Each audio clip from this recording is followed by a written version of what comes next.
Procrastination, or the art of delaying doing something until a later time because you don't want to do that till it's inevitable or cause too much harm.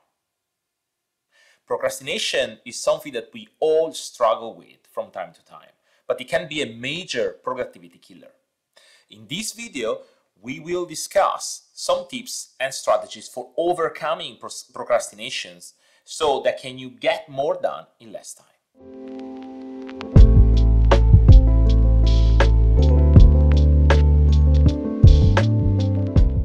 Hello YouTubers!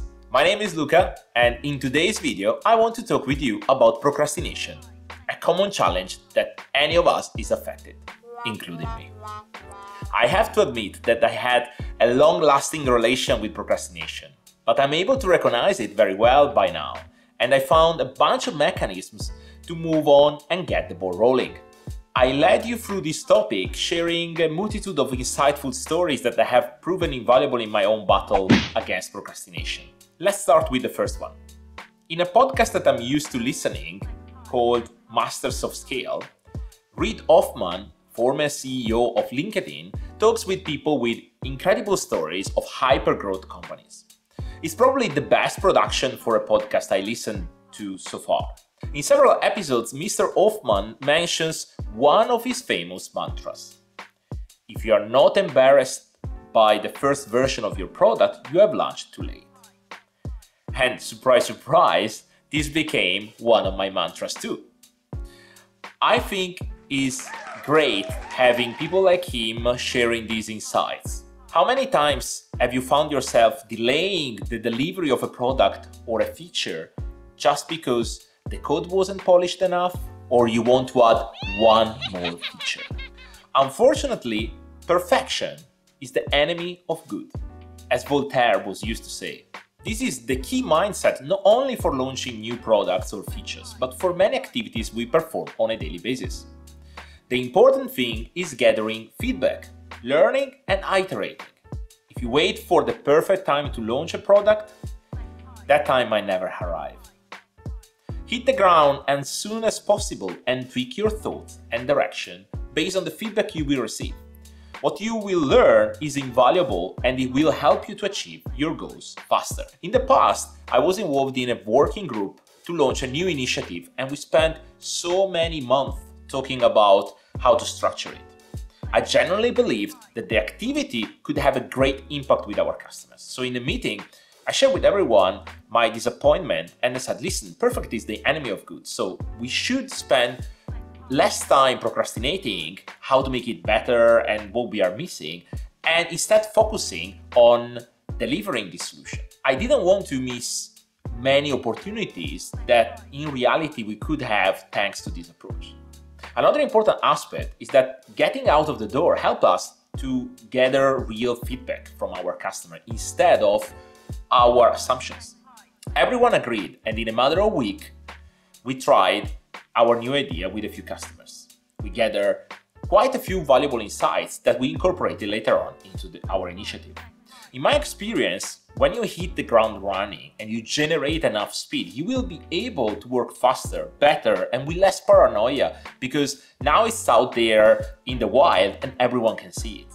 The second suggestion that I want to give you is breaking down the tasks. Often, procrastination is a blocker to start. So if you are capable to have just one small step, you will feel less overwhelmed and it becomes more manageable.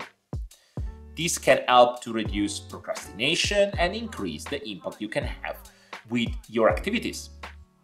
When you have a smaller task to focus on, you will be less likely to put them off. A classic example is when I write a blog post. I usually divide the activity in several tasks. First, I research the idea. When I find something interesting to write, I list different angles how I could cover that idea. During the writing phase, I rarely write everything in one go, but just a paragraph or two. This allows me to squeeze this activity in between meetings or when I have 30 minutes of spare time. After finishing, I wait a day or two before reviewing everything and create the necessary glue for the final result. This is just an example how valuable is creating small tasks in your day-to-day. The next tip is pairing your less pleasant tasks with something that you like. This is a technique I found very helpful for dealing with tedious tasks. Sometimes we have to perform a task that is far from being our favorite. For example, the admin part, like filling the expenses form or tracking all the work we do during the week. In these cases, I tend to pair this activity with something else that I like. For instance, working on a presentation or writing some code. So I start with the tedious tasks first, breaking it down to the bare minimum.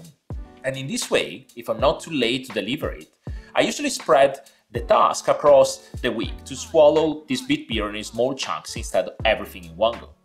Then I stuck right after another task that I love. In this way, I'm motivated to finish the boring part as soon as possible and jump in another that I prefer. Simple but effective.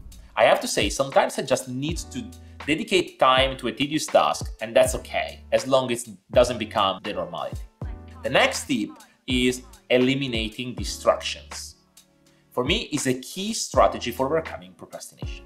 When we are distracted, it's difficult to focus on the task at hand, and we are more likely to put it off. By eliminating distractions such as turning off notifications on your phone or finding a quiet workspace, we can create an environment that's conducive to productivity. This can help us to stay focused on tasks, reducing the likelihood of procrastination and increasing our overall productivity. I'm a huge fan of Apple focus modes that are available in every Apple device. For me, an absolute lifesaver because they remove any type of interaction with the external world when configured properly. And this allows me to enter in the flow quickly and get back to normal when I have finished a task. If you're interested to know more about focus mode and how to configure them for different activities, let me know in the comments and I will create a video just for that. Next up, the difference between two-way doors and one-way doors. When making decisions, it's important to understand the difference between these two approaches. In Amazonian terms, we used to refer to two-way doors when there are decisions that can be easily reversed if they turn out to be wrong. One-way door are decisions that are more difficult to reverse and therefore we need to spend more time. You have no idea how often I encounter two-way doors when I speak with developers or architects. Sometimes we just need to take a direction and assess if it was the right one or quickly go back and start again, more than spending weeks, if not months, delaying the decision.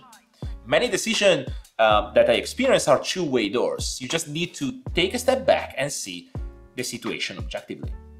When we have a one-way door instead, investing time thinking about it might save valuable time further down the line.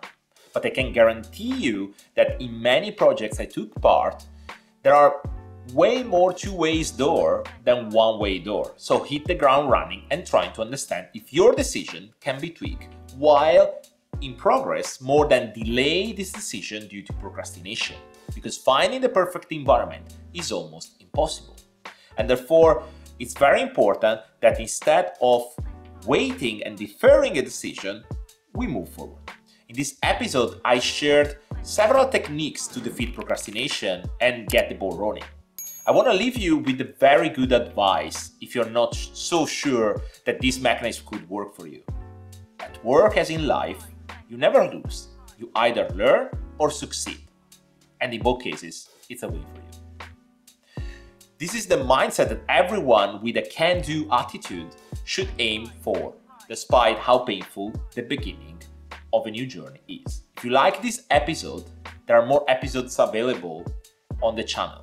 And don't forget to share your experience in the comments below.